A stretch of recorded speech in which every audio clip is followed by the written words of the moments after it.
اليوم بدنا نشرح شلون ترفع دقة الريلز بصورة عامة. يعني من تشاهد الريلز تشوفها بأعلى دقة متوفرة بالفيديو نفسه. نظل ضاغطين ضغطة مطولة على زر الهوم هذا، بعدها هذا الخيار الثاني، بعدها نبحث هنا مباشرة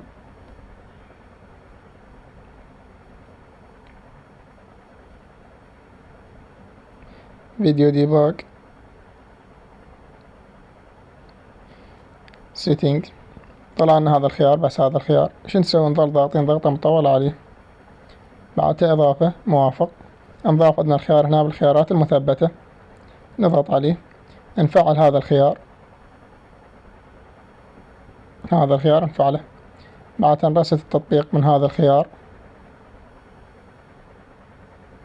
ريستارت اب. هسه تشوفون الدقة مال الفيديو هاي شلون دقة مغوشة. هو اساسا بالفيديو هذا جاي اصور لكم راح شوي يبين مغوش. نشغل الفيديو، شفتوا شلون تحسنت الدقة؟ هاي الدقة متوفرة بالفيديو نفسه. لهنا راح يكون خلص. في امان الله.